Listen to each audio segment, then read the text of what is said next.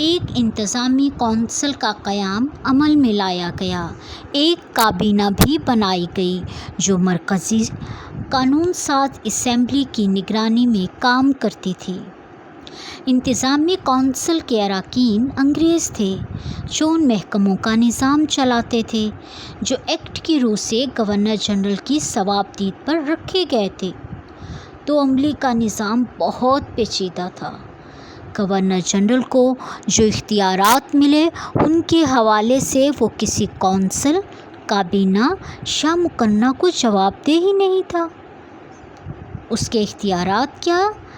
وفاقی حکومت کی مالیاتی حیثیت کو محفوظ رکھنا، ریاستوں کے حکمرانوں کے تحفظ کا بندوبست کرنا، اقلیتوں کے حقوق کی حفاظت کرنا، سول ملازمتوں سے وابستہ افراد کا تحفظ کرنا، برطانیہ کی برصغیر سے تجارت کو ترقی دینا اور انگریز تاجروں کو سہولت فراہم پہنچانا، گورنر جنرل کو کابینہ میں رد و بدل کرنے، دستور کو معطل کرنے، قانون ساز اسمبلی کا اجلاس طلب کرنے اور اسے ملتوی کرنے اور آرڈیننس نافذ کرنے کے اختیارات حاصل تھے۔ گورنر جنرل مقننہ کے منظور کردہ کسی مسودے کے حوالے سے حق ویٹو بھی رکھتا تھا۔ وزیر امور ہند کا عہدہ 1858 کے ایکٹ سے موجود تھا۔ 1935 کے ایکٹ میں اس عہدے کو برقرار رکھا گیا، البتہ اس کے لیے کام کرنے والی انڈین کونسل کو ختم کر دیا گیا۔ وزیر برائے امور ہند کو کچھ مشیروں کی خدمات بھی حاصل رہیں۔ ان مشیروں کی تنخواہ برطانوی خزانے سے ادا کرنے کا فیصلہ ہوا۔ آدھے سے زیادہ مشیر ایسے برطانوی شہری تھے جو کم از کم 10 سال تک انڈین سول سروس میں خدمات انجام دے چکے تھے۔ مشیروں کے عہدوں کی میعاد 5 سال تھی۔ برصغیر کی مرکزی مقننہ 2 ایوانیں بنائی گئی اور گورنر جنرل مقننہ کا سربراہ تھا۔ کونسل آف اسٹیٹ، اس کونسل کے کل اراکین 260 تھے۔ صوبوں سے 156 اور ریاستوں سے 104 اراکین لیے گئے۔ ہر رکن کی میعاد 3 سال تھی۔ ہر سال 1/3 اراکین ریٹائر ہو جاتے تو نئے 1/3 منتخب کیے جاتے۔ صوبوں کے نمائندے چنے جاتے تھے اور ریاستوں کے نمائندے ریاستوں کے والی مقرر کرتے تھے۔ یاد رہے ریاستوں کے والیوں نے وفاق میں شامل ہونے سے معذرت کر لی تھی، جو ہم نے پچھلے چیپٹر میں پڑھا تھا۔ اس لیے کونسل آف اسٹیٹ میں صوبوں میں منتخب ہونے والے ارکان ہی شریک تھے۔ وفاقی اسمبلی، اس کے کل اراکین 375 تھے۔ ان میں ریاستوں سے 125 اور صوبوں سے 250 اراکین لیے جانے کا فیصلہ ہوا۔ ریاستوں کے نمائندے منتخب نہیں ہوتے تھے، انہیں والیان نامزد کرتے تھے۔ صوبوں کے اراکین کو عوام کے ووٹوں سے چنا جاتا تھا۔ ریاستوں کے والیوں نے وفاقی اسمبلی میں اپنے نمائندے ہی نہ بھیجے۔ وفاقی اسمبلی کی میعاد 5 سال رکھی گئی۔ گورنر جنرل اسمبلی کو منسوخ کرنے کا اختیار رکھتا تھا۔ دونوں ایوانوں کے منظور کردہ مسودات گورنر جنرل کی توثیق کے ساتھ قوانین بن جاتے تھے۔ وہ کسی مسودے کو مسترد کرنے کا بھی اختیار رکھتا تھا۔ عدلیہ، فیڈرل کورٹ کے نام سے مرکزی عدلیہ بنائی گئی جو 1 چیف جسٹس اور 6 ججز پر مشتمل تھی۔ یہ عدالت صوبوں میں قائم ہائی کورٹوں کے فیصلوں کے خلاف اپیلیں سنتی تھی۔ وفاقی عدلیہ کے فیصلوں کے خلاف برطانوی پریوی کونسل کا دروازہ کھٹکھٹایا جا سکتا تھا۔ گورنر جنرل وفاقی عدلیہ سے قانونی مشورہ مانگ سکتا تھا، البتہ مشورے پر عمل کرنا اس کے لیے لازم نہیں تھا۔ سندھ اور اڑیسہ دو نئے صوبے بنائے گئے۔ اڑیسہ کو بہار سے جدا کیا گیا اور سندھ کو بامبے سے الگ کر دیا گیا۔ صوبہ سندھ کا مطالبہ مسلمان کرتے آ رہے تھے، جو 1935 کے ایکٹ کی روح سے مان لیا گیا۔ صوبائی نظم و نسق: صوبے کا سربراہ گورنر تھا، جسے گورنر جنرل نامزد کرتا تھا۔ گورنر وفاقی حکومت کا صوبے میں نمائندہ تھا۔ صوبے میں اسے وہی مقام حاصل تھا جو مرکز میں گورنر جنرل کو دیا گیا تھا۔ گورنر کو گورنر جنرل کی طرح بعض خصوصی اختیارات بھی سونپے گئے تھے۔ گورنر کے لیے اپنے صوبے میں جنرل کے خصوصی اختیارات کے حوالے سے اس سے مکمل تعاون کرنا لازم تھا۔ اقلیتوں کے تحفظ، سرکاری ملازموں کے حقوق کا تحفظ، آرڈیننس کا نفاذ اور صوبے میں امن و امان کا قیام گورنر کی اہم ذمہ داریاں تھیں۔ ہنگامی حالات میں اس کے اختیارات مزید بڑھ جاتے تھے۔ کابینہ: صوبائی کابینہ ان وزراء پر مشتمل تھی جو صوبائی اسمبلی کے اراکین میں سے لیے جاتے تھے۔ گورنر وزراء کو نامزد کرتا تھا۔ وہ پوری کابینہ یا جس وزیر کو چاہتا سبکدوش کر سکتا تھا۔ وزراء ایسے ارکان اسمبلی کو بنایا جاتا تھا جنہیں صوبائی اسمبلی کے اراکین کی اکثریت کی حمایت حاصل ہوتی۔ وزراء اپنی کارکردگی کے بارے میں گورنر کے علاوہ صوبائی اسمبلی کے سامنے بھی جواب دہ تھے۔ وزیر اپنے عہدے پر گورنر اور اسمبلی کے اراکین کی اکثریت کی خوشنودی تک فائز رہ سکتا تھا۔ صوبائی قانون ساز اسمبلی: ہر صوبے میں ایک قانون ساز اسمبلی بھی بنائی گئی۔ بہار، یوپی، آسام، بنگال، مدراس اور بمبئی میں 2 ایوانیں اور پنجاب، سرحد، سندھ اور اڑیسہ میں 1 ایوان مقننہ تھی۔ ایوان بالا کا نام قانون ساز کونسل اور ایوان زیریں کا نام قانون ساز اسمبلی تھا۔ قانون ساز کونسل کے اراکین 3 سال کے لیے منتخب ہوتے تھے۔ ہر سال 1/3 ریٹائر ہو جاتے اور ان کی جگہ نئے 1/3 منتخب کر لیے جاتے۔ مختلف صوبوں میں دونوں ایوانوں کے اراکین کی تعداد مختلف تھی۔ جداگانہ انتخابات: مسلمانوں کے لیے مرکزی اسمبلی اور تمام صوبائی اسمبلیوں میں جداگانہ نشستیں رکھی گئیں۔ ان نشستوں کے لیے انتخاب میں صرف مسلمان حصہ لیتے اور مسلمان ہی ووٹرز کے فرائض ادا کرتے۔ کانگریس کی مخالفت کے باوجود جداگانہ انتخابی طریقہ جاری رکھنے کا فیصلہ کیا گیا۔ صوبائی خود مختاری: صوبوں کو بڑی حد تک خود مختاری دی گئی۔ 2 عملی ختم کر دی گئی۔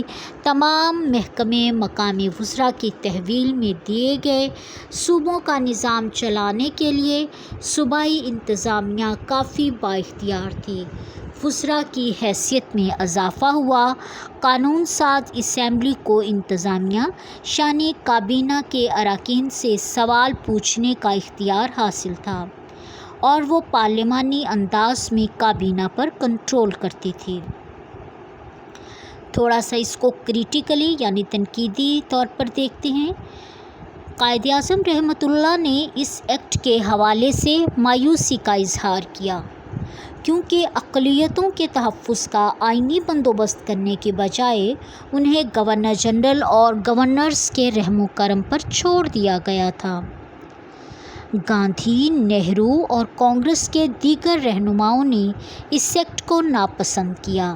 کہا گیا کہ اقلیتوں کی نازبرداریاں کرنے کے علاوہ ایکٹ میں اور کچھ نہیں ہے۔ پنڈت نہرو نے کہا کہ ایکٹ غلامی کا ایک چارٹر ہے۔ مدن موہن مالویہ کا کہنا تھا 1935 کا ایکٹ بظاہر جمہوری لیکن اندر سے کھوکھلا ہے۔ مرکز میں 2 عملی کو جاری رکھا گیا اور صوبوں میں اسے ختم کر دیا گیا۔ مرکز میں 2 عملی کا جاری رہنا پیچیدگیوں کا باعث بنا۔ گورنر جنرل کو 2 عملی نے بہت بااختیار بنا دیا۔ گورنر جنرل کو مرکز میں اور صوبوں میں گورنرز کو ویٹو کا حق حاصل تھا۔ وہ مقننہ کے منظور کردہ کسی بھی مسودے کو ویٹو کر سکتے تھے اور یوں عوامی نمائندوں کو بے بس بنا دیا گیا۔